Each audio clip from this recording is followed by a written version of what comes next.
కొండా versus Kadiyam episode లో ఏం జరుగుతోంది?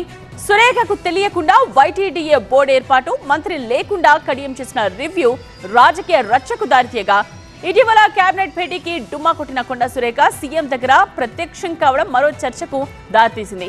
కొండా సురేఖ అలక వీడారా? సీఎం కొండా సురేఖకు ఏం చెప్పారు? ఒకవైపు కడియం ఎపిసోడ్, మరోవైపు వైటీడీఏ బోర్డు వ్యవహారంపై రచ్చ నడుస్తుండగానే సీఎం రేవంత్ రెడ్డిని కలిశారు యాదగిరిగుట్ట పాలక మండలి సభ్యులు. ఈ సమావేశానికి దేవాదాయ శాఖ మంత్రి కొండా సురేఖ కూడా హాజరవ్వడం ఆసక్తికరంగా మారింది. వైటీడీఏ నియామకంపై సురేఖ అసంతృప్తిగా ఉన్నారని ఇటీవలే ప్రచారం జరిగింది. తనకు తెలియకుండానే బోర్డు ఏర్పాటు చేశారంటూ మంత్రి కొండా సురేఖ కినుకు వహించారని తొలి పేపర్లెస్ కేబినెట్ కు కూడా హాజరు కాలేదు.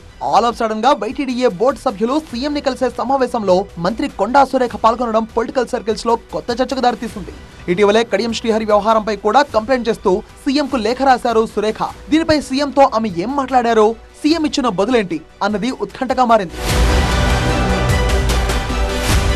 గతంలోనూ ఉమ్మడి వరంగల్ జిల్లాలో కడియం శ్రీహరి వర్సెస్ కొండా సురేఖ, మురళి అన్నట్టుగా రాజకీయాలు నడిచాయి. దీనిపై ఇరు వర్గాలు పార్టీ క్రమశిక్షణ కమిటీకి ఫిర్యాదులు చేసుకున్నాయి. పీసీసీ క్రమశిక్షణ కమిటీ చైర్మన్ ఇరు వర్గాలను పిలిచి వివరణ తీసుకున్నారు. కొన్నాళ్లు ఉమ్మడి జిల్లా నేతలంతా ఒక్కటిగా కనిపించారు. కానీ కడియం శ్రీహరి రివ్యూతో వర్గపోరు మరోసారి తెరపైకి వచ్చింది. సెక్రటేరియట్ కు తాకింది. తనకు కనీస సమాచారం లేకుండా కడియం శ్రీహరి అధికారులతో రివ్యూ నిర్వహించడంపై కొండా సురేఖ సీరియస్ గా తీసుకున్నారు. ఇదే అంశంపై పీసీసీ చీఫ్ మహేష్ కుమార్ గౌడ్ ను ఇవాళ కలిసి కొండా సురేఖ ఫిర్యాదు చేయనున్నారు. పీసీసీ క్రమశిక్షణ కమిటీకి సైతం ఫిర్యాదు చేస్తానంటున్నారు సురేఖ. అయితే ఇందులో తన తప్పేం లేదంటున్నారు కడియం. కేవలం తన నియోజకవర్గంలోని ఆలయాలపైనే అధికారులను కలిశానని చెప్తున్నారు కడియం. నేను నా నియోజకవర్గానికి సంబంధించిన ఆలయాల గురించి మాట్లాడలేదు తప్ప ఉమ్మడి వరంగల్ జిల్లా ఆలయాల గురించి కానీ లేకుంటే తెలంగాణకు సంబంధించిన ఆలయాల గురించి నేను మాట్లాడలేదు.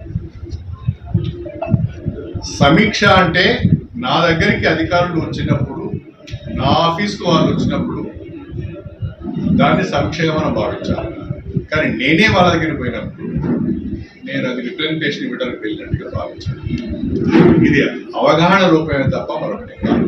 అసలు నేను తప్పే చేయలేదు, వివరణ ఇచ్చే ప్రసక్తి ఎక్కడి నుంచి వస్తుంది? మరోవైపు దేవాదాయ శాఖపై సీఎం రేవంత్ రెడ్డి 1-2 రోజుల్లో రివ్యూ చేయనున్నారు. కొండా వర్సెస్ కడియం ఎపిసోడ్ లో ఏం మాట్లాడతారో, సీఎం రేవంత్ ఎవరిని మందలిస్తారు అనేది ఆసక్తికరంగా మారింది. మొత్తానికి కొండా వర్సెస్ కడియం ఎపిసోడ్ కు సీఎం రేవంత్ రివ్యూతో ఫుల్ స్టాప్ పడుతుందా, లేక ఎలాంటి చర్యలు తీసుకుంటారో చూడాలి.